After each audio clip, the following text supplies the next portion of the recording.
exploring the mittens. Tonight, we go to Fort Wilkins State Park in Copper Harbor, Michigan, in the Keweenaw Peninsula of the Upper Peninsula of Michigan. We go around the fort, we go bird watching, we go hiking, we check out a few local attractions. I talked to some of the people there, and this is one of my favorite episodes about the Michigan's good old Upper Peninsula, the other lost mitten. Thanks everybody for watching this week's episode. Please enjoy it on exploring the mittens.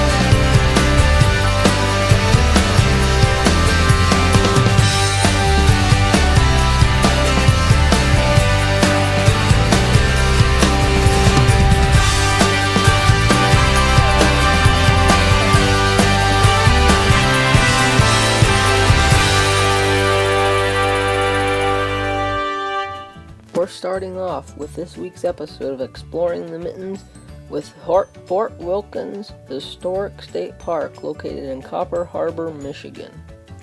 Fort Wilkins Historic State Park is a historical park operated by the U.S. state of Michigan at Copper Harbor, Michigan. It was placed on the National Register of Historic Places in 1970 and is a cooperating site of the Keweenaw National Historic Park. Copper Harbor is located at the northern tip of the Keweenaw Peninsula bordering Lake Superior. It is one of the best natural harbors in Keweenaw County and was a quick focus of the attention after copper was discovered on the peninsula in the 1830s. Here are some photos of an old copper mine located in Fort Wilkins Historic State Park. Fort Wilkins Historic State Park is also just one of the most beautiful spots in the Keweenaw Peninsula, with Fort Wilkins State Park bordering Lake Fannie and Lake Superior with all the mountains and beautiful trees, and the wildlife at Fort Wilkins Historic State Park, like this eagle, and look at this deer right here. We actually caught those with our cameras at the park. Now we're going to look at the fort at Fort Wilkins Historic State Park.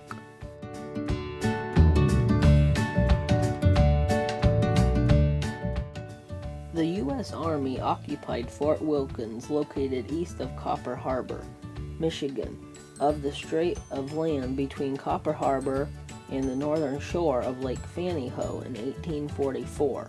The troops stationed there were intended to help with the local law enforcement and to keep the peace between miners and the local Ojibwas. Some Chippewa opposed the Treaty of La Pointe that had ceded the area to the United States in 1842 to 1843.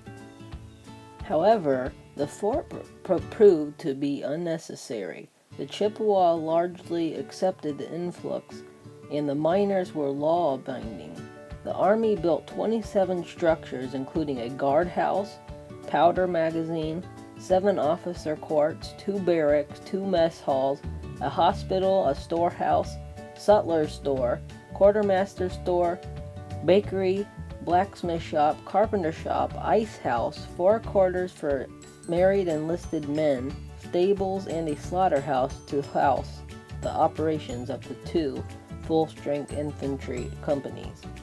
Several of these structures still survive, others have been rebuilt following archaeological excavations.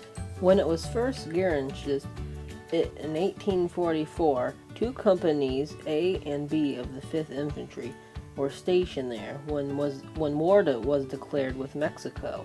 The soldiers were needed elsewhere. Companies A and B were sent to Texas and were replaced by Company K. The next year, Company K was also sent to Mexico, and in 1846 the fort was temporarily abandoned, leaving behind a single caretaker, a Sergeant William Wright.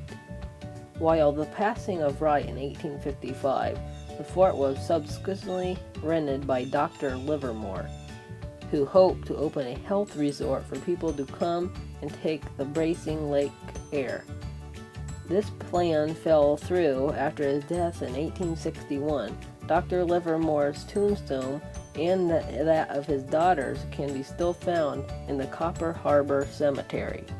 One thing's for sure, the fort at Copper Harbor Fort Wilkins State Park is really neat. Now, we're going to see some local attractions in Copper Harbor, Michigan. We're starting out with one of the best views in the state of Michigan, the West Bluff Scenic Viewing Area, located between Copper Harbor and Eagle Harbor. The West Bluff is 1,328 feet above sea level. The West Bluff has some amazing views. Please enjoy the slideshow of West Bluff.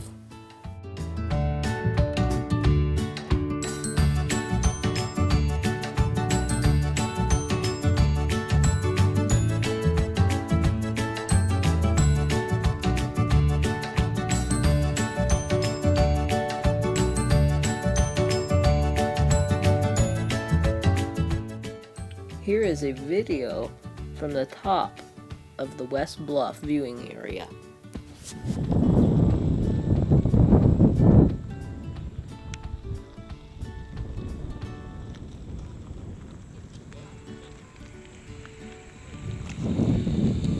Boy, one thing's for sure, the views from the top of West Bluff are amazing.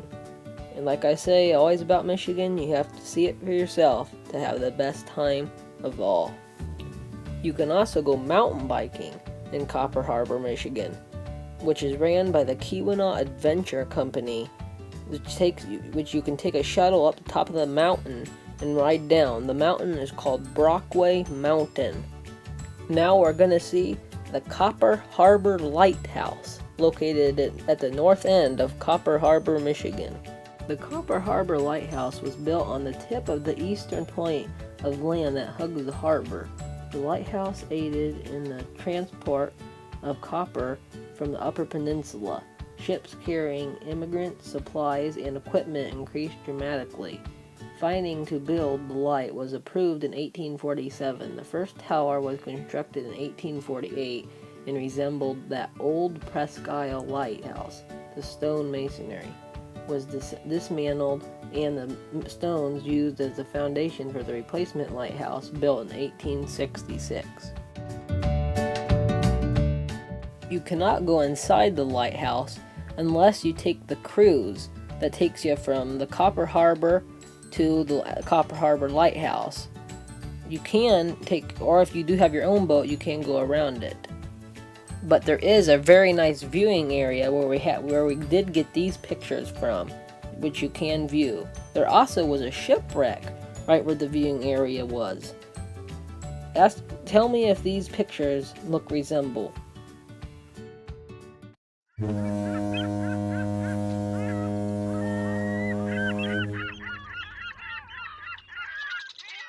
Boy, we had another great time at Fort Wilkins Historic State Park in Copper Harbor, Michigan. Now it's time for the Exploring the Mittens trivia question for tonight. Tonight's Exploring the Mittens trivia question is: what is Michigan's state tree? Is it A, the red pine? Is it B, the red maple? Or is it C, the white pine? The answer for tonight's trivia question is the eastern white pine is Michigan's state tree.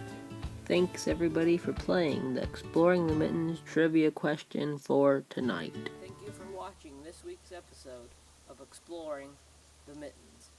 Goodbye, everybody.